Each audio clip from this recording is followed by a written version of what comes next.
पहुंच गई नंद भवन। नंद भवन में बेधड़क जहाँ यशोदा जी का कक्ष था वहां पहुंच गई। लोगों ने ये सोचा कि ये कोई सामान्य नारी नहीं है, नारायण ने अवतार लिया है नंद के घर में, तो अपने नारायण पति को देखने के लिए हाथ में कमल लेके कमला आई है। तो उन्होंने कमला समझा उसको, इसलिए रास्ते में रोका नहीं। और जो ऐसे लोग होते हैं वो प्रभावित भी कर लेते हैं, अच्छे अच्छे लोग उनसे प्रभावित हो जाते हैं। अब पहुंच गई वहां, भगवान ने देखा करी तो आ गई पूतना, पूतान अपनी नयथी। पूत माने पवित्रों को भी जो कुमार्ग में ले जाए, ये मूर्तिमती अविद्या है। अविद्या के कारण मनुष्य नित्य शुचि सुखात्मक ख्याति, अनित्य अशुचि सुखात्मक क्या, नित्य अशुचि नित्य शुचि सुख और आत्मा में अनित्य अशुचि दुख और आत्मा की जो ख्याति करा दे उसका नाम अविद्या। उल्टा ही दिखा। तो अविद्या जो है माया है। भगवान कहते, वो बताया, वर्णन किया है कि भगवान के सामने ये माया खड़ी नहीं हो सकती। विरज्यमानयायस्य सात्विका पथे मुया विमोचा विकथन्ते ममाहमिति दुर्धिया। जो दुर्बुद्धि है, ये मैं हूँ, ये मेरा है, ये माया से मोहित होकर कहते हैं। जो माया भक्तों को मोहित कर लेती है, उनके भजन में विघ्न डालती है, भगवान उससे प्रसन्न नहीं रहते। तो ये भगवान की आंखों के सामने जाती भी नहीं। वो समझती है कि अगर हम उनका अपराध करते, कौन से मुंह से जाएं उनके पास,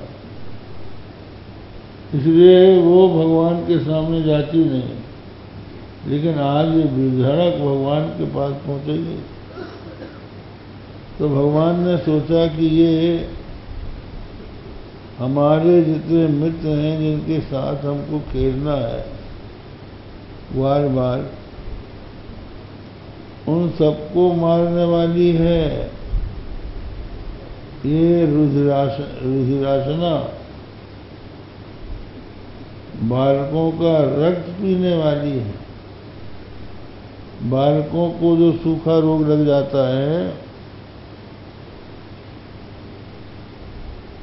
कुछ भी खिलाओ उनका रक्त नहीं बनता और वो दिनों दिन सूखा कृष होता जाता है और मर जाता है। ये वो पूतना है जहाँ भगवान के चरित्र रक्षोग्न चरित्र नहीं होते, वहाँ ये राक्षसी पहुँचती है। तो भगवान ने सोचा कि अब इसको खत्म कर देना, क्योंकि ये हमारे भक्तों को उल्टा ज्ञान देगी और विचलित करेगी, लीला से विमुख कर देगी। पर ये अगर हमने आँख खोल दी तो आएगी ही नहीं। जब पास में नहीं आएगी तो मारेंगे कैसे? पहले पास में आ जाए। और दूसरी बात यह है कि इसके आने पर अनेकों अनर्थ होंगे, इसलिए इसकी तरफ मत देखो। जो सज्जन लोग होते हैं वो दूसरों के दोष नहीं देखते, लिखा है कक किंग करोति इत्यव्यापृत बुद्धि स्यात्। कौन क्या करता है इस पर अपनी बुद्धि न लगाए।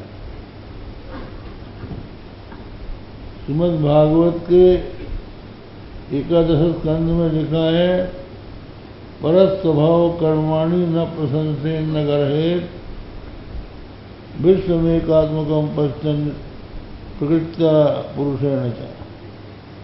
दूसरों के स्वभाव और कर्म की ना तो प्रशंसा करे और न निंदा करे। सारे विश्व को प्रकृति की दृष्टि से देखो तो सब प्रकृति के कार्य हैं और पुरुष की दृष्टि से देखो तो सब पुरुष एक ही है। इसलिए कोई पराया नहीं है। किसी की ना निंदा करो ना स्तुति करो। और जो दूसरों के स्वभाव और कर्म की निंदा या प्रशंसा करता है असत के प्रति अभिनिवेश के कारण वो स्वार्थ माने परमार्थ से भ्रष्ट हो जाता है। इसलिए जब कोई ऐसा प्रसंग आता है तो सज्जन लोग वहां से अपनी आंख फेर देते हैं। तो भगवान सज्जनों के देवता हैं, पूज्य है।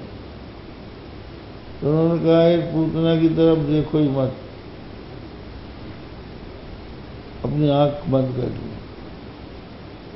रुद्धताम बालक मालिका गृहम चराचरात्मा संयमीक्षण।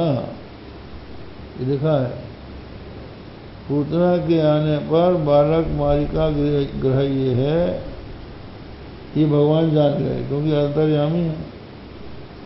तो उन्होंने अपनी आंख मूंद ली। आंख मूंद ली इसलिए भी भगवान ने आंख मूंद ली कि जब हम आंख मूंद लेंगे तो ये बड़े आराम से हमारे पास आ जाएगा। और दूसरी बात यह है कि अब उन्होंने सोचा कि ये पूतना आ गई और नारी बन के आ गई। नारी को मारना कोई वीरता नहीं है। तो हम लोग नारी को मारने से हम बचना चाहते थे। रामावतार में हमने ताड़का को मारा, शूर्पणखा के नाक कान काटा, तो हमारी उस समय उसके कारण निंदा हो रही थी। अब कि हमने जब कृष्णावतार लिया तो हमने सोचा कि अब नहीं छेड़ेंगे। बाद में नहीं तो निंदा होगी और हुई भी। जब भगवान रास लीला से अंतर्धान होकर घूमने लगे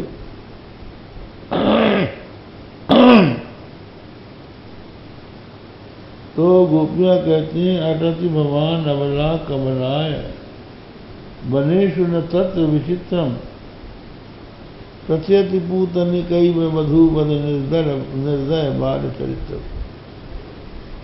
आप इस समय जो जंगल में घूम रहे हो ना, हम समझ गए क्यों घूम रहे हो।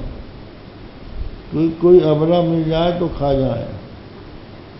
तो तुम शत्रु नारियों के सदा के दुश्मन हो, क्योंकि तुमने पर्दे के नीचे पैर तब रखा